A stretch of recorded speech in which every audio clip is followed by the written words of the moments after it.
All right, let me just get confirmation that it wants to record. All right, so we are up and running. Awesome. So this is Palmetto State Teachers Association Virtual Town Hall with Jen Gibson, candidate for House District 99 in Charleston and Berkeley County. Yes. That is an open seat this year because Representative Mace is running for U.S. House. Exactly. So, it's a seat that has an interesting history. In 2017, Jim Merrill resigned the seat. And so then Representative Mace won that election. And then since she is not seeking reelection, this will be the third representative in 3 years. And that's really unusual in South Carolina. And so we've had a real leadership void, I think, here, just because we have had so much turnover. And that's one of the things I've tried to do, especially with Berkeley County, is really just step up and help get questions answered for folks, for teachers and for parents, because we've had a lot of questions. Yeah, especially with the start of the school year, in this weird pandemic world that we're in.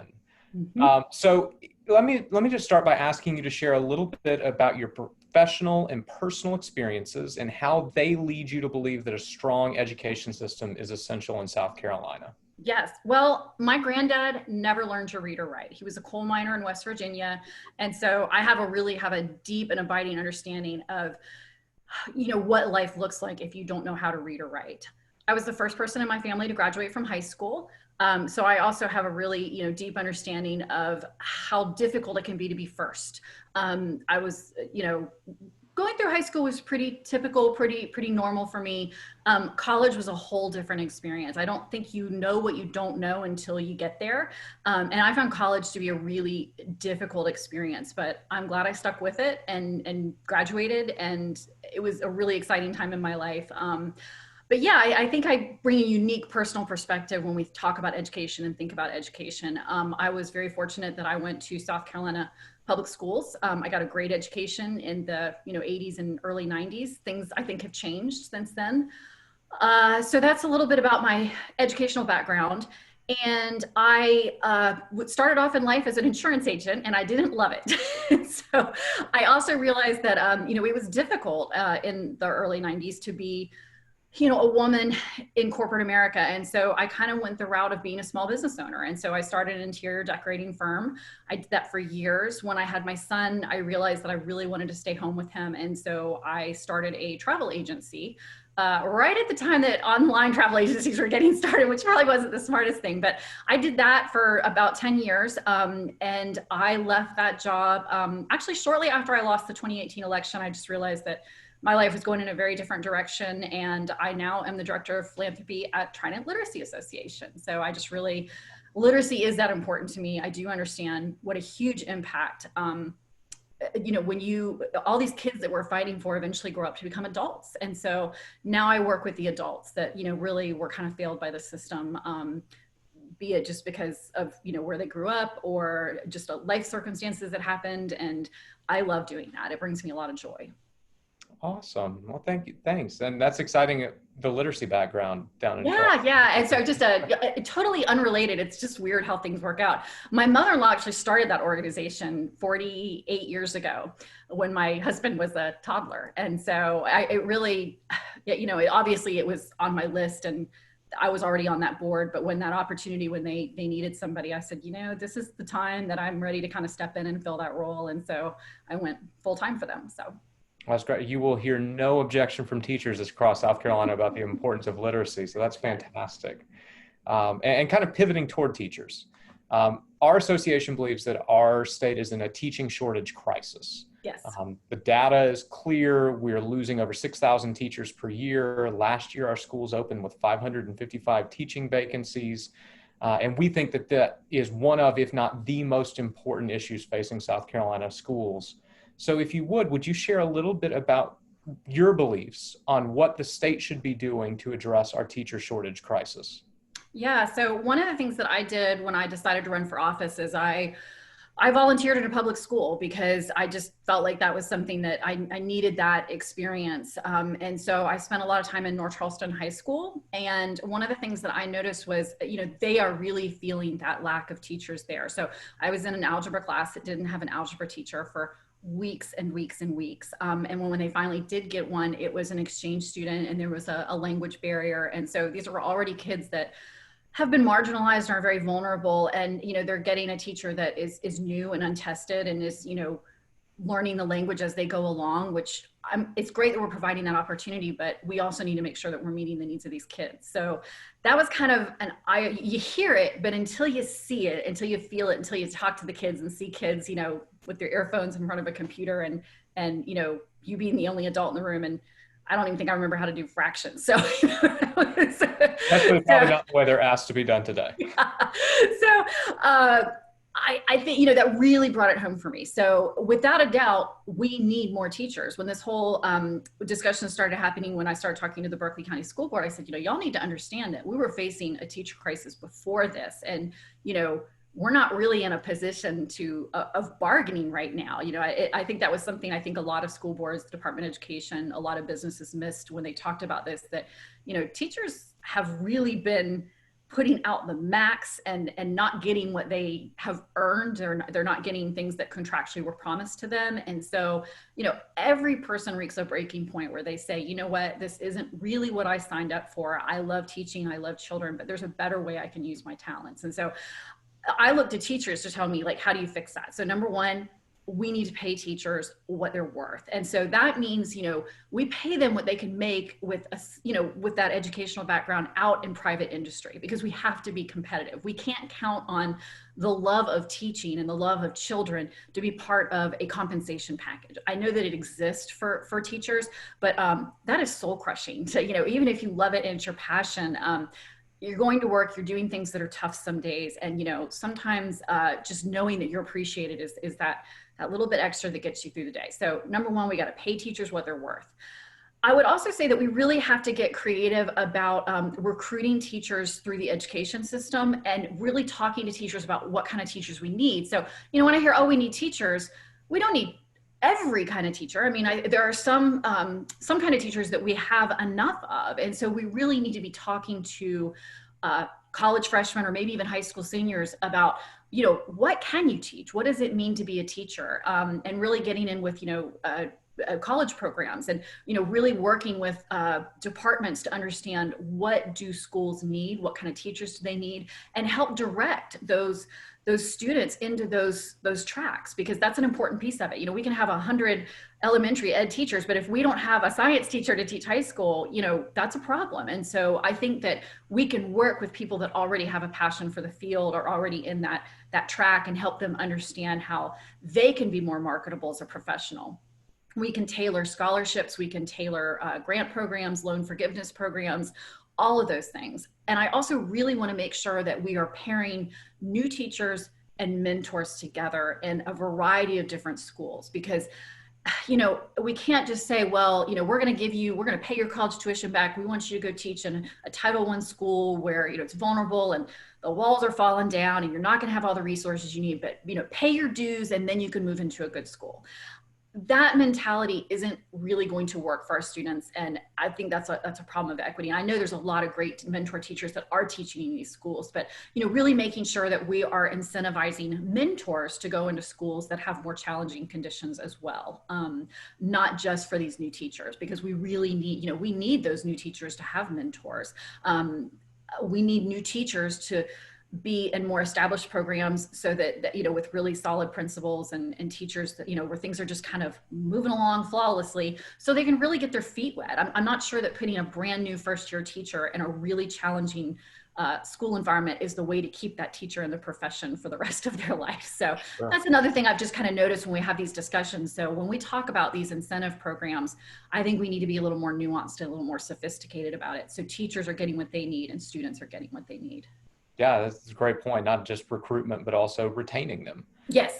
Yeah. I mean, we need to make sure that, you want to be a teacher for life, that, and that it's a viable plan for you. I have a very good friend who I work with in party politics, and she's a teacher, and every weekend she worked, 20 hours a week waiting tables so that she could make her bills. And I mean, she did not do that because it was fun. She has a master's degree. She's got 2 teenagers. So she was trying to coordinate hauling them around to sports and things. And she loves teaching, and that's why she does it. That's why, why she still continues to do it. But the fact of the matter is, she could, as a single parent, she could not make enough money to just feed and clothe her and her children. And that's Right. a shame. That's a real shame. Yeah. Yeah. And in addition to the 20 hours at the restaurant, she was probably doing another 10 to 15 hours of planning and grading and then being a mom Exactly. on top of it. Yeah, I don't think people really realize how much teachers work out. You know, they're there for, you know, an 8-hour day, and then they're coming home and, you know, they're grading papers, they're doing prep online, they're finding neat little ways to keep their kids engaged. They're going shopping for school supplies. So, you know, that's one of the things that we've got told teachers is stop buying your own supplies. Like, Yeah. we don't know what we're missing because teachers have been so great at filling that void. And, you know, shout out to all the parents that are doing it. But, you know, every time you buy, you know, a pack of Clorox wipes or, you know, a piece of paper, you know, packet of paper to send into the school, I want you to think long and hard about, you know, what are you doing to speak to your elected officials about properly funding these programs? Because parents and teachers shouldn't be in the business of providing these critical basic supplies. That's great. And that's actually a great segue to the next question, because I wanted to ask you your thoughts on South Carolina is notorious nationally in education because of the corridor of shame and the Abbeville court ruling, where our state Supreme Court said that the state has an obligation to provide a, quote, minimally adequate education for our students. As an association, we believe that the minimally adequate bar is not high enough. So you've already spoken a lot about equity. What other, you've already talked about several things, but is there anything else that you feel the state should be doing to ensure that all South Carolina students have access to the kind of education they deserve?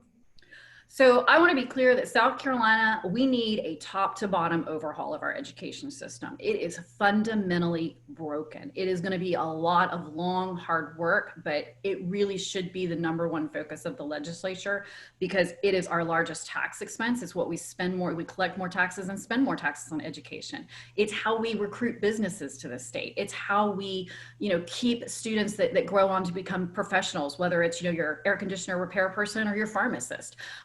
Education impacts every single person every single day, not just people that have kids in the school system. So that's the first thing I would say is, you know, it is hurting us that we have all these problems that we have in the education system. And so the first thing we've got to start with is how we fund education. It is just, you know, we have one of the oldest state constitutions, and we have 8 different bills that are funding how we do education. It is a mismatch. You know, we all know the most famous one. We all know that the issue with property taxes, but truthfully, it's more complicated than that. And really, what I think we need is we need to be having a larger discussion about how do we completely, comprehensively change how we fund education in South Carolina. So that would be job one, is to really figure out that piece of it. And then in addition to that, we really need to get South Carolina's laws to match up with the national policies. So the Every Student Succeeds Act, you know, we're not really using those policy initiatives and the way that our laws are done in South Carolina. So that's going to do things like reduced testing requirements. You know, there's a lot of rules and laws that we have on the books that we're just not following because we don't fully fund, you know, the per student cost. You know, basically, you know, we don't like what the state Supreme Court says, you know, get a different state Supreme Court, write a different law. I mean, it's not really an answer. That's right. And I love your point about the Every Student Succeeds Act. We actually, last week, when the U.S. Secretary of Education announced that she wouldn't grant testing waivers this year, we told our members what that would mean, and we had a member that responded with, well, why didn't you include the U.S. history end of course exam? And we had to explain that's actually not a federal requirement. Our state's going above and beyond what even the feds are requiring. And so we need to use that flexibility. Yes. So I think it's a great point. Yeah. So let's pivot to something that's a little less about equity. Governor McMaster's been in the news a lot lately because he announced that he hopes the General Assembly will pass a permanent version of his Safe Grants program in the coming legislative session. Would love to hear your thoughts on state-funded scholarships or voucher programs in K-12 education and whether you would support the action that the governor would like to see in passing a permanent voucher program. I cannot state more emphatically enough that you will not meet a person more opposed to vouchers than me. There is really going to be no place for me, I think, really to find a lot of compromise on that issue, because you cannot take money for public schools out of those schools and give them back to parents that choose to use a private school education for their child. So that's going to address some kids that are doing it for a variety of reasons that has nothing to do with the educational the quality of the education in either the public school or private school. It's just private schools make sense for them. So one of the arguments that I hear for vouchers is, you don't have choice unless you have, the option to choose what you want to do. And so many schools are failing their kids. And I would just say that if I thought that would work, I could be talked around to it. But the reality is, we know when we run the numbers, we know that there is no way the state can reimburse parents in failing schools to get a private school education. And so it is a flawed plan that is going to further devastate our public schools. It is going to just continue to push more racial segregation in schools, more economic segregation in schools, and the gap is going to become even wider between the haves and the have-nots when it comes to education. And from my personal background, I know how critical that is to keeping people out of poverty or bringing people out of poverty. So it just won't work. The idea is, privatized schools, at its most callous, I think that what they're really trying to do is create another industry for businesses where it's a for-profit model. Our current National Secretary of Education, literally that's what she does. And so I think it's really a problem when you're trying to use private businesses to compete with a public institution and comparing them and saying that you can get one from the other. And it will not work. I personally am very interested in this because of my son. So I have a child with special needs, and the public schools really could not meet his unique challenges. And so he's in a private school. So I am a private school parent, and I will tell you that I would much rather have my son in the neighborhood public school. As a child with autism, socializing is really hard for him. And I really wish he could go to school with the kids that, right up and down our street. And he really is very isolated in our community because he doesn't go to school with those kids, and he already has a harder time kind of reaching out and socializing with kids his own age. And so that's just another challenge. And so I wish that he could get the experience that the other kids in our neighborhood are getting.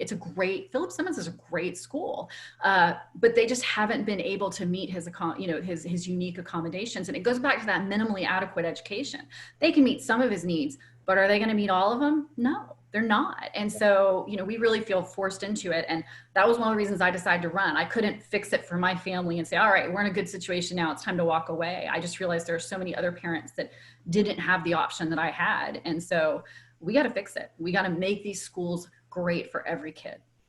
Let me pivot just on that last personal point. The federal government, under the Individual with Disabilities Education Act, is supposed to fund up to 40% of the education for a child with disabilities. And throughout the law's history, they've never really come over 20% of that. So states have been left with the rest. Yes. As the mother of a child with disabilities, what is the role of the state to fill in the gap where the federal government is falling short of its obligations?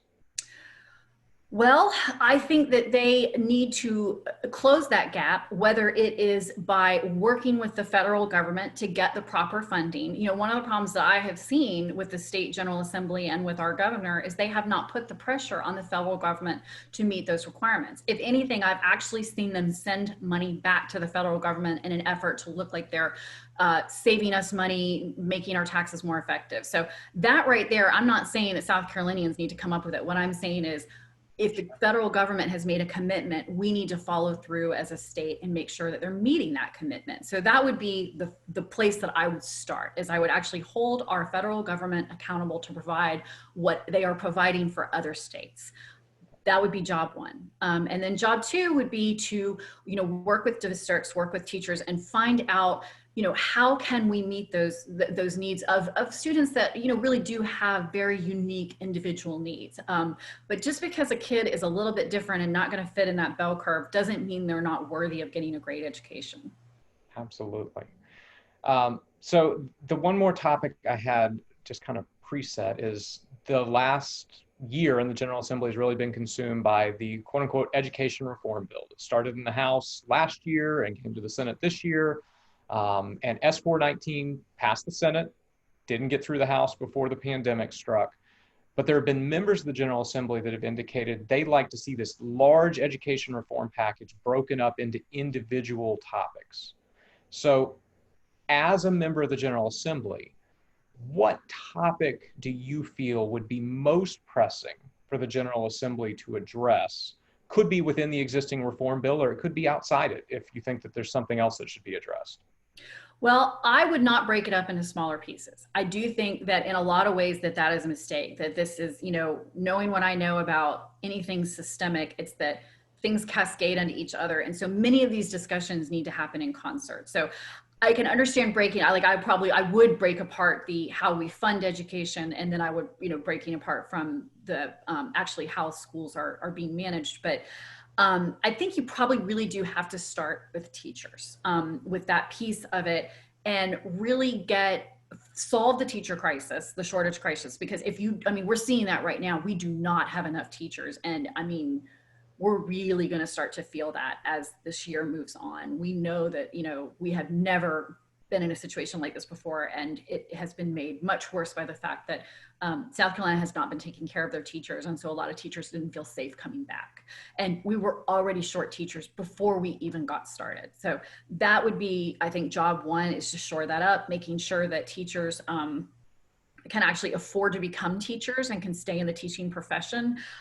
We need to be very comprehensive and holistic about it. And so, it's not just about raising, overall salaries. It's also about making sure that they have truly adequate time for professional development, protecting teachers from overcrowded classrooms, really making sure that teachers are set up to do their job the way that they were trained to do it. And so once you get that piece fixed, then you can move into how can we adjust the administrative piece of it so that these teachers can perform at their best.